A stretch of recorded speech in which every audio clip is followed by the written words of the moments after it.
तो आज हम श्रीमद् भागवतम के दूसरे स्कंद के 7वें अध्याय के तीसरे श्लोक को पढ़ रहे हैं और उसको समझने की कोशिश कर रहे हैं। तो ब्रह्मा जी जो है भगवान के अनेक अनेक अवतारों का वर्णन कर रहे हैं। इस अध्याय का शीर्षक क्या है? क्या है इस अध्याय का शीर्षक? निर्धारित अवतार और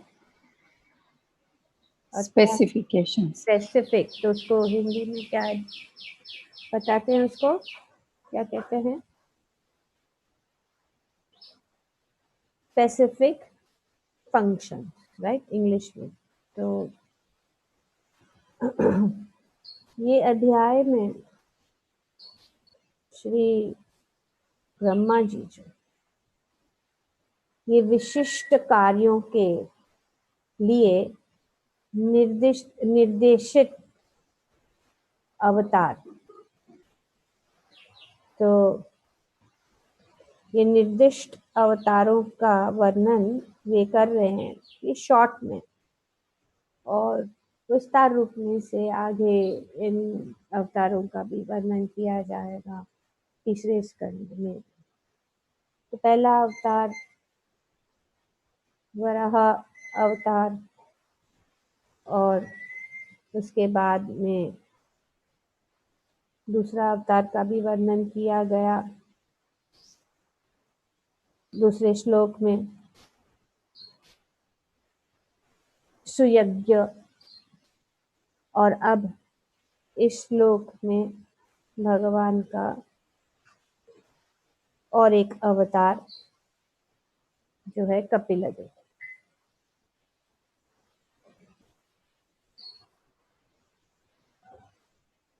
तो श्री ब्रह्मा जी बताते हैं कि इसके पश्चात भगवान कपिल रूप में अवतारित हुए और प्रजापति ब्रह्म कर्दम तथा उनकी पत्नी देवहूति के पुत्र रूप में अन्य 9 स्त्रियों बहनों के साथ जन्म लिया। तो कपिल मुनि का जन्म, उनके माता और पिता कौन है? कर्दम मुनि और देवहूति। कर्दम मुनि जो है ब्रह्मा जी के पुत्र है, और उन्होंने बहुत ही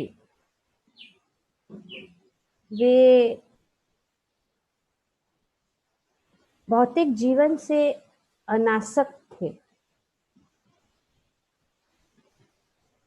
और वे जो है भगवान के ध्यान में रहते थे। उन्होंने भगवान को प्रसन्न करने के लिए या भगवान के साथ संबंध जोड़ने के लिए उन्होंने बहुत तपस्या की। 10,000 साल तक तपस्या की कर्दम मुनि ने, और वे ध्यान में इतने लीन, भगवान का स्मरण में इतने लीन हो गए थे कि उनके वो प्रेम से भगवान के ध्यान, भगवान का स्मरण करते उनके आंखों से भगवत प्रेम के अश्रु ध्यान में बहने लगे, और भगवान भी इतने प्रसन्न हो गए कि ये कर्दम मुनि जो है इतना तपस्या मुझे प्राप्त करने के लिए इतना तपस्या करता है कि भगवान के भी नेत्रों से अश्रु बह रहे। और ये कर्दम मुनि जो है सरस्वती के तट पे ये ध्यान कर रहे थे, और भगवान के जब वे ध्यान कर रहे थे इस प्रकार से, और उनके नेत्रों से अश्रु बह रहे थे, और भगवान के नेत्रों से जो अश्रु बह रहे थे, उनसे एक सरोवर उत्पन्न, भगवान के अश्रु से। उसको कहते हैं बिंदु सरोवर, अभी भी है ये बिंदु सरोवर। जैसे कि अभी भी वे वो स्थान है जहाँ पे वाराह अवतार वहाँ विश्राम किए थे, विश्राम घाट में। वाराह अवतार का जो शरीर का केश जो है वो कुशा जो घास है उसके रूप में उपस्थित है। इसी प्रकार से ये स्थान हमारे देश में इतने सुंदर सुंदर तीर्थ स्थल है कि भूमि हमारी, ये भारत भूमि बहुत ही दिव्य भूमि है।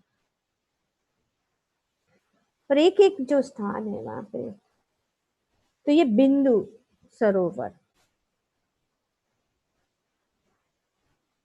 और ये जब भगवान के अश्रु से बिंदु या ये अश्रु से जो अश्रु गिरे वो सरोवर बन गया। अभी भी सिद्धपुर गुजरात में ये बिंदु सरोवर, ये 5 सरोवरों में से ये दिव्य सरोवर है, बिंदु सरोवर। जैसे मान सरोवर है हिमालय में, मान सरोवर तिब्बत में, मान सरोवर, पुष्कर सरोवर है राजस्थान में, नारायण सरोवर भी है गुजरात में, और पंपा सरोवर कर्नाटक में। ये यानी ये बहुत दिव्य सरोवर। तो बहुत सुंदर स्थान है, और ये गुजरात में मेहसाणा के पास में आगे ये कहा गया है बंदर से। तो भगवान के अश्रु से कितना सुंदर है ये सुंदर स्थान। यहीं पे कर्दम मुनि, और कर्दम मुनि की इस तपस्या जो 10,000 रात तक कर रहे, भगवान प्रसन्न होकर उनके सामने प्रकट हो गए, और भगवान ने कहा कि मैं बहुत प्रसन्न हूँ, और तुम्हारी जो कोई भी इच्छा है वो पूर्ण हो जाएगी। श्री ब्रह्मा जी ने कर्दम मुनि को प्रजा को बढ़ाने के लिए उन्होंने उनको आदेश दिया था। तो इसीलिए जो ब्रह्मा जी के आदेश उनके मन में था कि मैं अपने पिता का आदेश का जो पालन करूं, और इस प्रकार से भगवान ने उनको ये कहा कि तुम्हारी जो कुछ भी इच्छाएं पूर्ण होंगी, और बहुत जल्दी तुम्हारा विवाह जो है स्वयं भुव मनु की पुत्री देवहूति से तुम्हारा विवाह, और देवहूति के गर्भ से मैं जो हूँ उसमें से मैं प्रकट हूँ। तो ये कपिल देव देवहूति के पुत्र यहाँ पे बताए।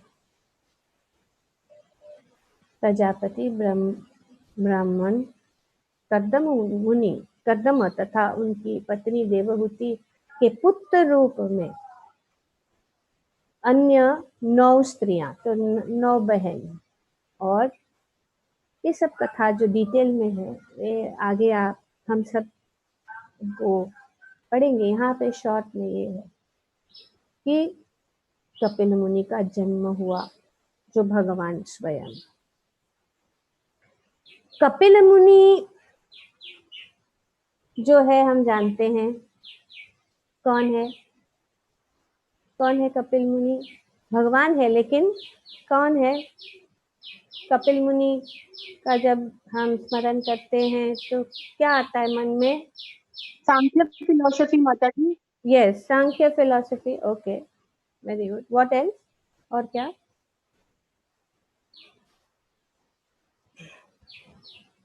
ये 12 महाजनों में से एक। तो ये 12 महाजन कौन है? स्वयंभू, नारदो, शंभु, कुमार, कपिल, नारद। तो इस प्रकार से स्वयंभू, नारद, शंभु, कुमारो, कपिलो, मनु।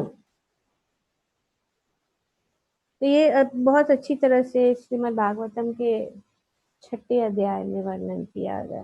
प्रहलादो, जनको, भीष्म, बलिर, वयसाखिर, वयम। तो ये 12 महाजन। अभी ये कपिल मुनि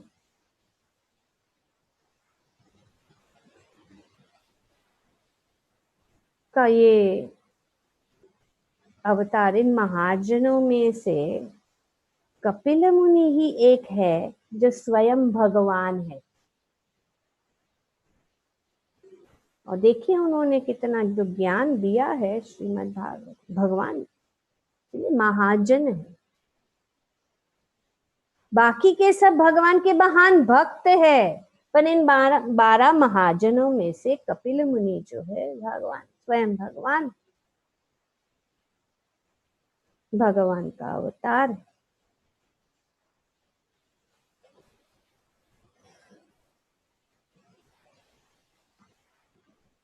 तो इसका वर्णन जो है किया गया है। और इस प्रकार से कपिल मुनि का कर्दम मुनि का विवाह स्वयंभुव मानु की पुत्री देवहूति, बहुत सुंदर है। देवहूति इतनी, मतलब वे जो है किसकी पुत्री थी? स्वयंभुव मनु, जे सभी विश्व के राजा पालन। और इतनी सुंदर थी, इतनी सुंदर थी, का वर्णन डिटेल में किया गया है आगे। बहुत सुंदर। और उनके पिता इतने महान राजा, उनका महल, उनके जीवन में इतनी सुविधा, सुख सुविधा, और वो इतनी खूबसूरत थी कि एक बार वे जब अपने महल के छत के ऊपर खेलने गई थी, ऐसे एक दूसरों से खेलते, तो एक प्रकार के देवता होते गंधर्व, विश्ववासु नाम का एक गंधर्व ने उनको देखा। उनको देख के उनकी उनकी खूबसूरती के वो देख के तो लुढ़क ही गए, अपने विमान के ऊपर से लुढ़क के गए। तब इतनी खूबसूरत देवहूति। और स्वयंभुव मनु इतने महान थे कि उन्होंने पहले जो है पिता जो है अपने पुत्री के लिए वर ढूंढते चाहते थे, तो उनके लिए, उनकी पुत्री के लिए वे इतने सबसे धनवान, खूबसूरत, शक्तिशाली सब वर ढूंढ सकते, उनके लिए कोई कठिनाई नहीं। लेकिन उन्होंने किसको चुना? उन्होंने चुना कर्दम मुनि। माता जी आवाज ना करो, कर्दम मुनि को चुना, जो जंगल में, उनके पास कुछ भी नहीं था, उनके पास छत भी नहीं, एक पेड़ के नीचे या एक छोटा सा कुटिया बना।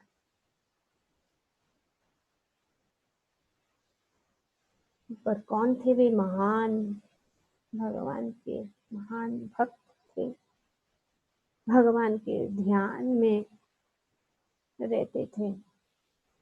तो उस प्रकार से स्वयं वो मन जो है, एक राजा इतना मान है, उनके सामने आकर उनको निवेदन कर कृपा करके मेरी पुत्री देवहूति के को स्वीकार करी।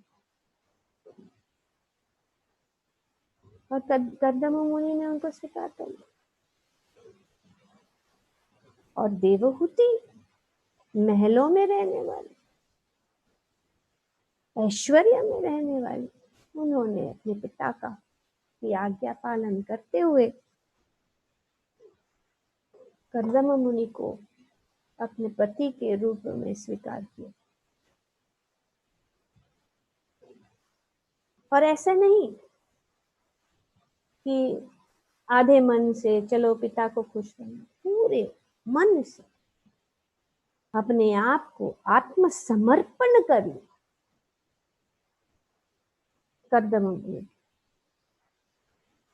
और वे इतनी दृढ़ता से, क्योंकि ज्यादा से ज्यादा समय कर्दम मुनि जो है समाधि में रहते थे,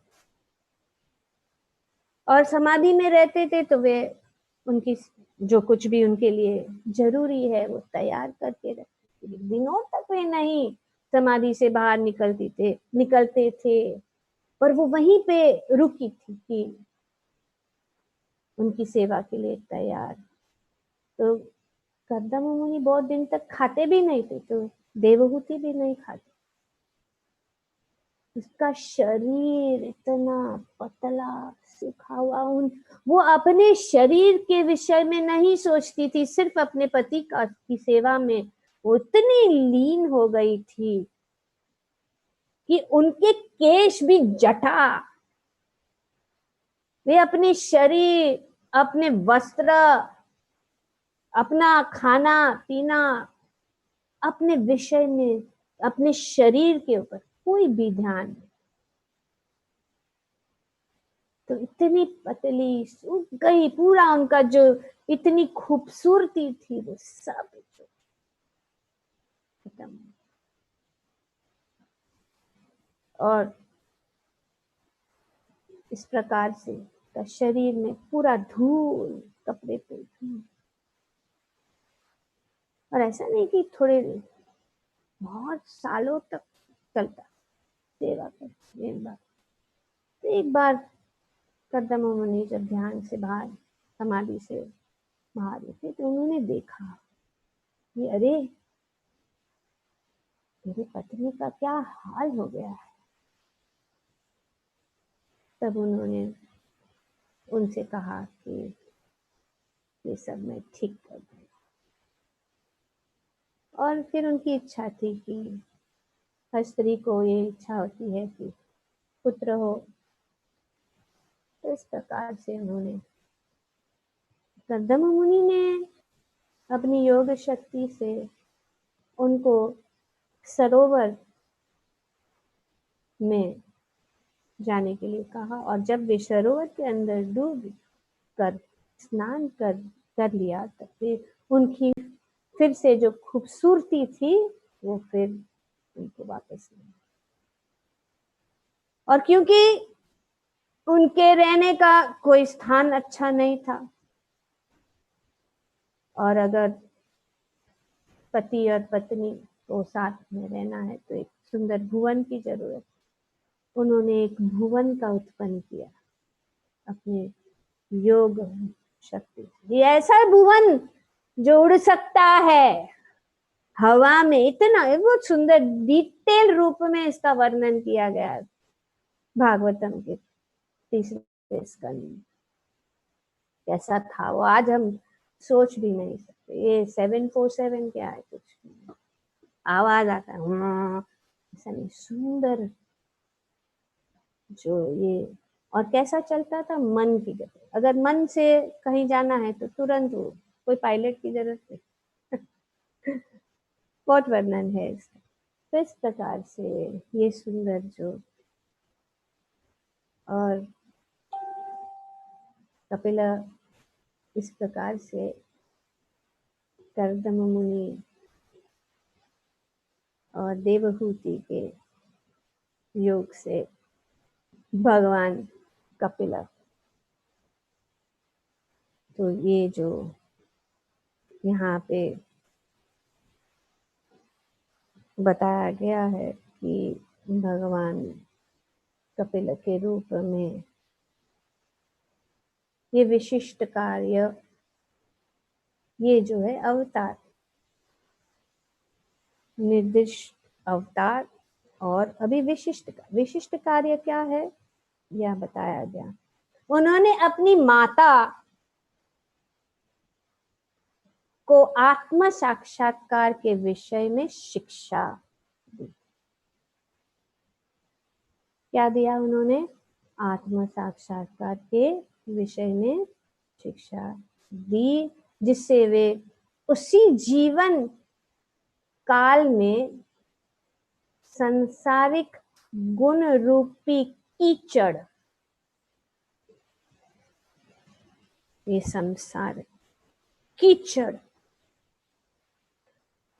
से विमल हो गई, इस कीचड़ से विमल हो गई और उन्हें मुक्ति प्राप्त की, जो कपिल का मार्ग है। तो इस प्रकार से कपिल मुनि, जैसे किसी ने बताया कि कपिल मुनि ने जो है ये सांख्य जो दर्शन है, ज्ञान है, सांख्य फिलॉसफी, प्रभुपाद जी ने इस कपिल मुनि की जो शिक्षाएं हैं, उन्होंने एक किताब, जैसे कि teachings of Prahlad Maharaj, teachings of Kunti महारानी, और कपिल मुनि की शिक्षाएं, और उसके बाद में प्रभुपाद जी ने लिखा है सन ऑफ देवहूति। क्यों? वैसे तो ठीक है ना, कपिल मुनि की शिक्षा है, वाई सन ऑफ देवहूति? एक तो कपिल को तो नहीं जानते, ऊपर से देवहूति और भी लोगों ज्यादा जानते नहीं है कपिल, सन ऑफ देवहूति। तो एक्चुअली दो कपिल मुनि थे, तो इसीलिए प्रभुपाद जी ने यहाँ पे स्ट्रेस किया, ये कपिल मुनि जो है कौन है? देवहूति के पुत्र है। ये वो कपिल नहीं है जो नास्तिक ज्ञान को उन्होंने प्रदर्शित, तो कंफ्यूजन ना हो। ये जो कपिल मुनि है वो महाजन है, भगवान है, और जो आध्यात्मिक आत्म साक्षात्कार का ज्ञान जो है वो दे, तत्व ज्ञान सिखाने वाले। तो ये सांख्य मतलब गणना, जैसे कि आम है तो गिनते हैं, चलो 1 2 3 4 5, तो ऐसे गणना, संख्या।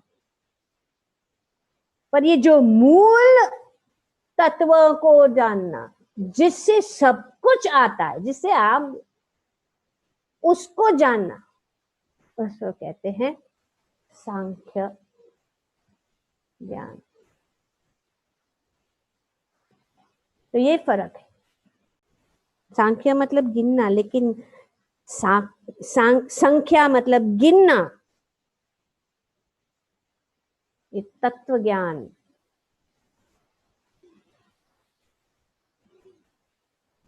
का गणना। तो हमने गणना की 24, ये महातत्व 24 तत्वों का है ना। ये 24 तत्वों में से वो 4 तत्व कौन से है, कौन बताएगा?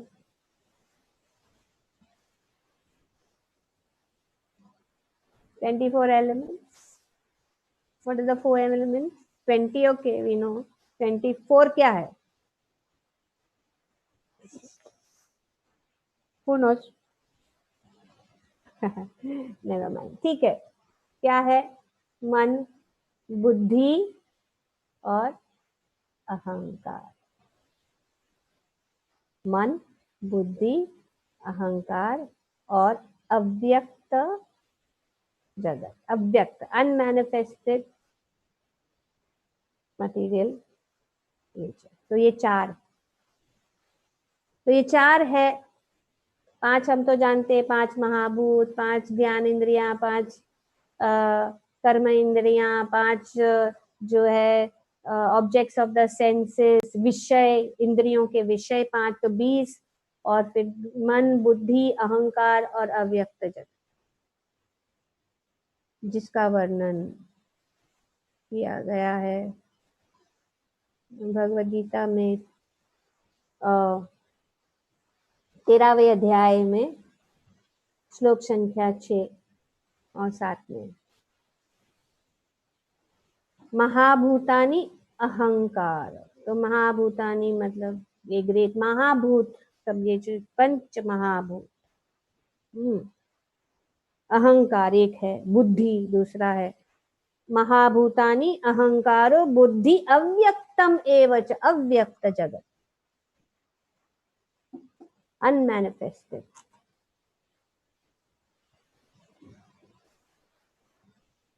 इंद्रियानि दासैकम च, तो ये 10 इंद्रियां, और इस प्रकार से अनेक अनेक ये जो तत्व है, इस तत्व का वर्णन कपिल मुनि ने अपनी माता देवहूति को सुना।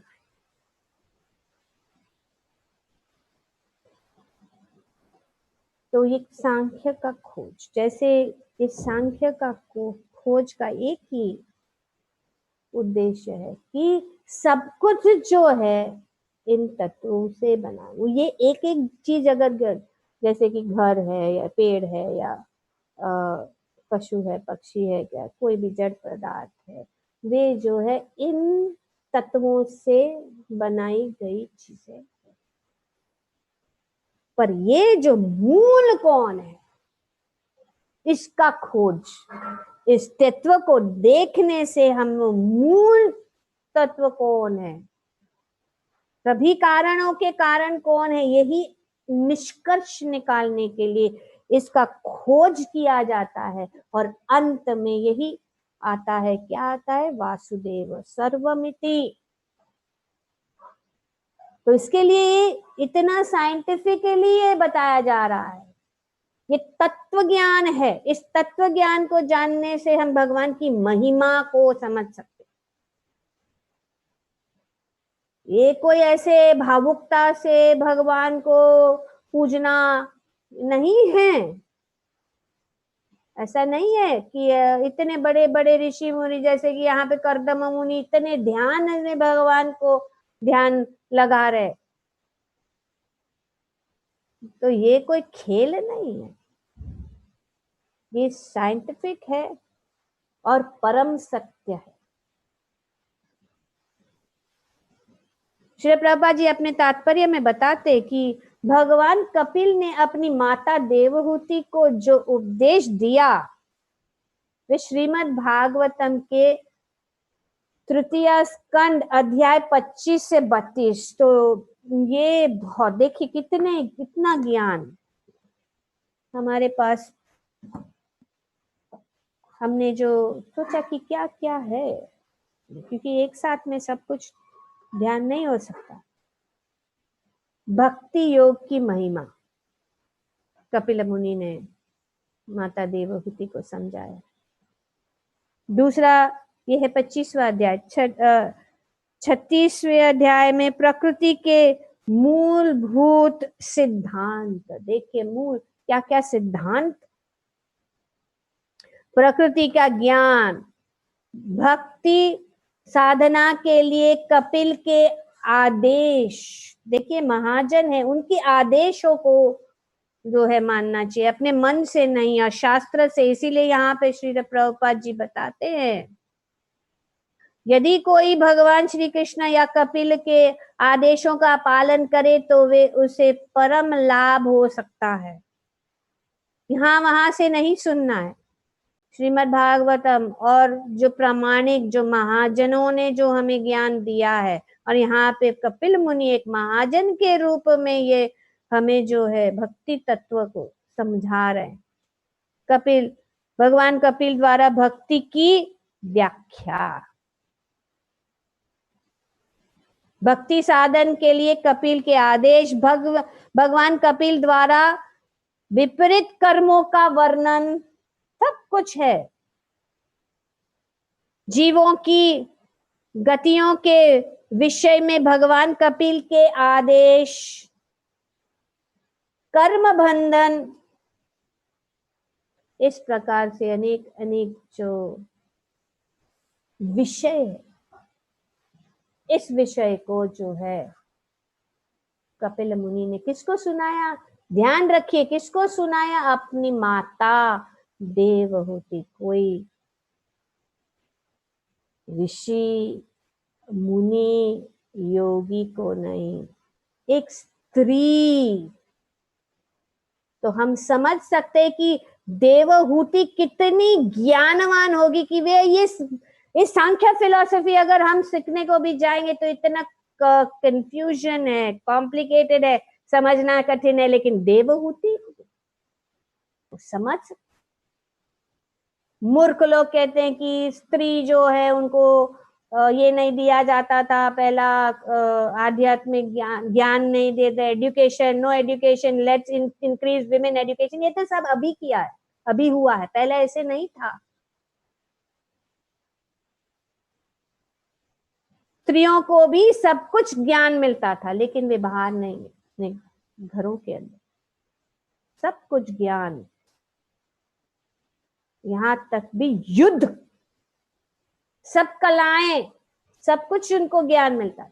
लेकिन आजकल के कलयुग में तो फिर क्यों ऐसे, कैसे देवहूति, अगर वो ऐसी सादा एक स्त्री है उसको कैसे पता? और कैसे कपिल मुनि ने उनको ये ज्ञान दिया जो हम भी अगर चाहे समझने के लिए नहीं समझ, या कोई भी योगी या पुरुष समझना चाहेंगे नहीं पाए, कठिन है, फिर भी उनको दिया। ना कॉम्प्लेक्स जो ज्ञान है, उच्च स्तर का ज्ञान। उदाहरण है देवहूति, उदाहरण है कुंती महारानी। कुंती महारानी की प्रार्थना इतने उच्च स्तर की आध्यात्मिक ज्ञान है जो बड़े ऋषि मुनि भी उनका गुणगान करते हैं। तो इसीलिए यहाँ पे श्री प्रभुपाद जी भी बताते हैं जो भी उनका पालन करता है उसे देवहूति के समान मुक्ति प्राप्त हो सकती है। तो ऐसा नहीं है स्त्रियों के लिए नहीं है, स्त्री भी प्राप्त कर सकती है। कि हमारी सभा में ज्यादा स्त्री माताएं हैं, तो ऐसा नहीं सोचना कि हम तो योगी नहीं हम बन सकते हैं। यहाँ पे हम देखते हैं अनेक उदाहरण हैं। और दूसरा जो ज्ञान प्रभुपाद जी देते हैं, उदाहरण देते हैं कि देवहूति के जैसे कोई भी जो इसको पालन करता है, आध्यात्मिक ज्ञान का शिक्षण लेता है, आध्यात्मिक ज्ञान का के सिद्धांतों का पालन करता है, वो भगवान के धाम वापस जा सकता है। भगवान ने अर्जुन को भगवत गीता सुनाई जिससे उसे आत्म साक्षात्कार प्राप्त हुआ। अर्जुन का भी, अर्जुन कौन था? गृहस्थ, एक राजा। ऋषि मुनि ने था। तो ये ज्ञान सबके लिए। आज भी जो कोई अर्जुन के पथ का अनुसरण करता है वो अर्जुन के ही समान लाभ प्राप्त कर सकता है। शास्त्र इसी के लिए है,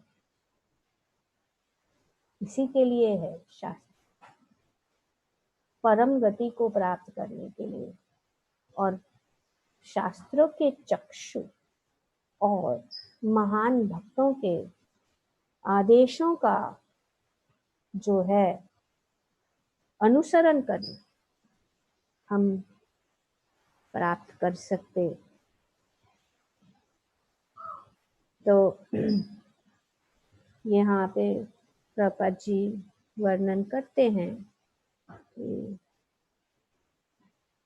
कोई भी अगर भगवान की भक्ति करता है तो भी महान भक्तों तथा शास्त्रों में उपलब्ध आदेशों का पालन करते हुए भगवान के विषय में बहुत कुछ जाना जा सकता है। तो भगवान के विषय में जानना ये शास्त्रों से हम जान सकते।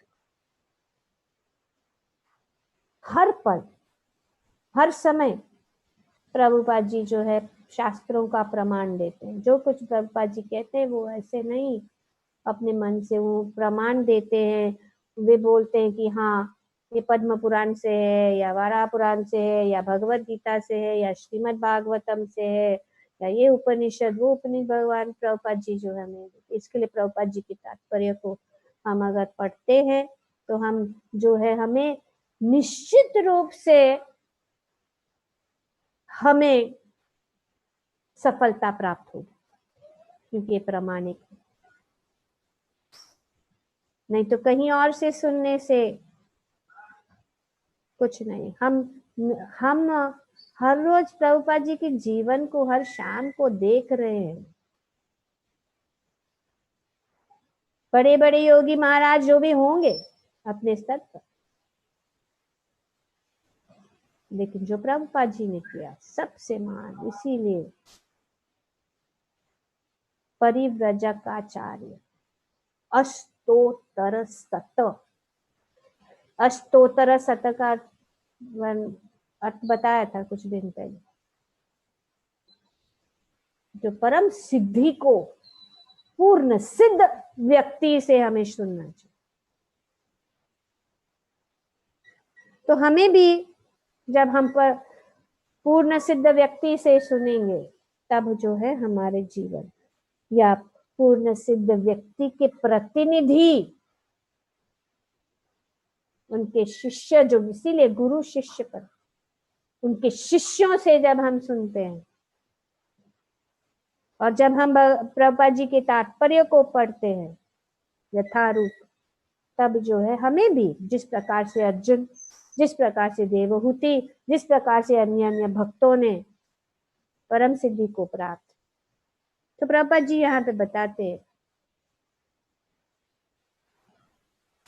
तो भगवान के अवतार महामुनि कपिल ने अपनी माता को भगवान के स्वरूप के विषय में पूरी तरह उपदेश दिया, जिससे उन्हें भगवान का साक्षात्कार हो सका और वे वैकुंठ लोक में स्थान प्राप्त कर सकी, जहां पर कपिल का अधिपत्य है। तो हर एक जो अवतार है भगवान के, अनेक अनेक अवतार जो है वैकुंठ, इतना जैसे हमने एक पाद विभूति और त्रिपाद विभूति में कितने कितने वैकुंठ जगत है, उनमें से कोई भी एक, चाहे श्री राम जी का कोई भी अवतार, अनेक अवतारों का ये जो है।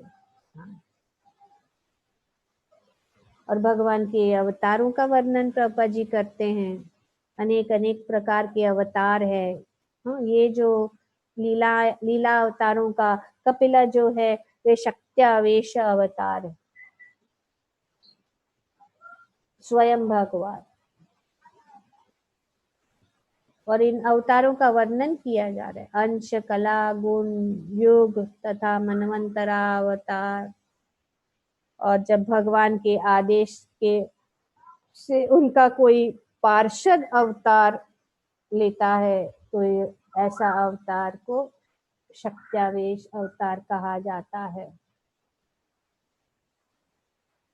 और ये अवतार कैसे, ऐसे नहीं कि किसी ने अपने मन से बना दिया इसको, कोई भी व्यक्ति को वो अवतार नहीं, तो प्रामाणिक शास्त्रों के निर्विवाद कथनों द्वारा ही की जाती है।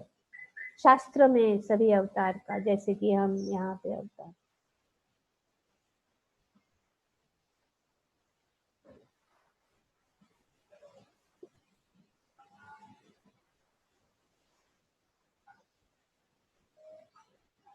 तो वो कैसे हो सकता है कि हम किस प्रकार से भगवान को समझ सकते, क्योंकि श्री प्रभुपाद जी बताते हैं कि जीवात्माएं आध्यात्मिकता में स्वाभाविक रूप से भगवान के समान ही उत्तम है,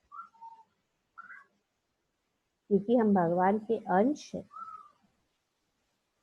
दोनों में केवल इतना ही अंतर है कि भगवान सदा परम तथा शुद्ध है और प्रकृति के गुणों से दूषित नहीं होते। भगवान जो है प्रकृति के गुणों से, जिसके लिए ये बहुत जरूरी ये पॉइंट्स इसीलिए है क्योंकि प्रभुपाद जी जब प्रचार करते तो मायावाद का बहुत ये था, प्रभाव था। ये सोचते अवतारित रहते हैं तो भगवान भी दूषित हो जाते हैं, लेकिन भगवान दूषित, हम दूषित, भगवान जो है कोई भी दूषित चीज का प्रभाव उनके ऊपर नहीं है। और हमारे लिए क्यों? क्योंकि तीनों गुणों से उत्पन्न यह दूषण ज्ञान त्याग तथा भक्ति के द्वारा पूर्ण रूप से धोया जा सकता है। तो ये दूषण कैसे, इस जगत में हम भी, तो हमारी स्थिति क्या है, हम कैसे शुद्ध बने? दो चीजें बताई गई हैं यहाँ पे, ज्ञान और त्याग, ज्ञान और वैराग्य से हम शुद्ध बन सकते हैं। तो इसीलिए कोई ना कोई अवसर मिलता है त्यागने का और भगवान के प्रति भक्ति उत्पन्न करने के लिए बहुत अवसर मिलते हैं। समय आता है जैसे कि चतुर्मास है, एकादशी है, जन्माष्टमी है, कुछ दूषित चीजों से तपस्या, त्याग और ज्ञान, तो ये ज्ञान भी जरूरी है और त्याग भी जरूरी है। जीवन का अंतिम लक्ष्य तो भगवत भक्ति है और कुछ नहीं। जो भक्त है उनको ये जानना जरूरी,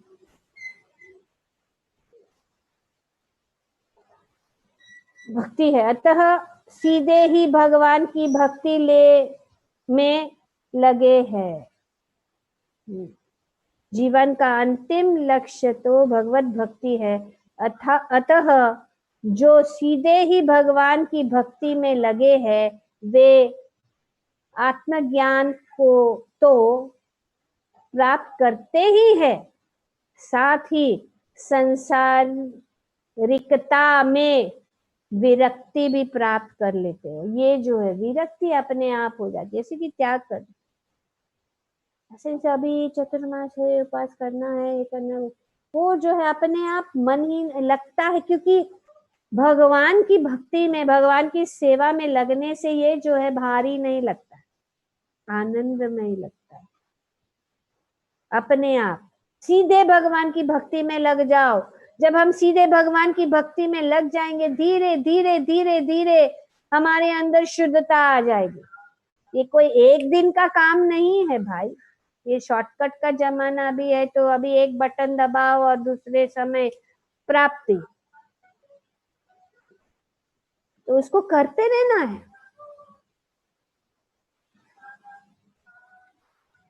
आत्मज्ञान तो प्राप्त करते ही हैं, साथ ही संसारिकता से विरक्ति भी प्राप्त कर लेते हैं और इस तरह परम मुक्त होकर भगवान के धाम जाते हैं। जैसे कि भगवद गीता में के 14वें अध्याय के जो श्लोक संख्या 26 क्या है श्लोक? माम चयो व्यभिचारेण, अव्यभिचारेण मतलब विदाउट फेल, भक्ति योगेन सेवते सगुणान समत्तित येतान ब्रह्म भूयाय कल्पते। ब्रह्मभूत के पथ पर हम पहुंच सकते हैं, तो भगवद गीता में बताया गया। जो समस्त परिस्थितियों में, पहले भी प्रभा जी का ये फेवरेट श्लोक है क्योंकि ये पॉइंट वेरी इंपॉर्टेंट श्लोक है ये। जो समस्त परिस्थितियों में अविचलित भाव से पूर्ण भक्ति में प्रवृत्त होता है, वह तुरंत ही प्रकृति के गुणों को लांघ जाता है और इस प्रकार ब्रह्म के स्तर तक पहुंच सकता है। तो ये जो प्रकृति के तीनों गुणों के कारण जो है हम इस भौतिक जगत में फंसे हैं, उसको निकालने के लिए भगवद गीता या आत्म ब्रह्म गतिम या आत्मगतिम की ओर अग्रसर होता रहता है और अंत में बिना किसी कठिनाई से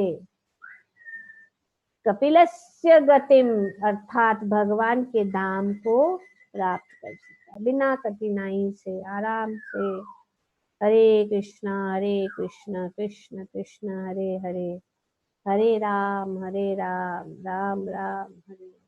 पूर्ण मुक्ति के लिए भक्त को अगले जन्म की प्रतीक्षा नहीं करनी पड़ती। इसी जन्म में हमें जान लेना है कि इसी जन्म में हमें वापस जाना है। और सभी विधि बताई जा रही है। आज हमने 2 विधियां सुनी, एक है ज्ञान और त्याग। तो जब हम इस प्रकार से हर रोज भागवतम सुनते रहेंगे, और बताया गया कि सुनने से क्या होगा, सब कीचड़, कान के अंदर कचरा सब साफ हो जाएगा, तो हम शुद्ध हो जाएंगे ना। सफाई होती है तो फिर जो है हम शुद्ध बन जाते हैं। आज का इस श्लोक का यही उद्देश्य है। सुंदर तरीके से श्री ब्रह्मा जी ने बताया है कि 2 चीजें जो इस अध्याय में बताई जा रही है वो है विशिष्ट कार्यों के लिए विशिष्ट अवतार। ये विशिष्ट कार्य भगवान अवतारित होते हैं, ये विशिष्ट कार्य किसके लिए? ताकि हम जो है भगवान के पास वापस हम जो है शुद्ध बने। ग्रंथराज श्रीमद् भागवतम की जय। ओम तत्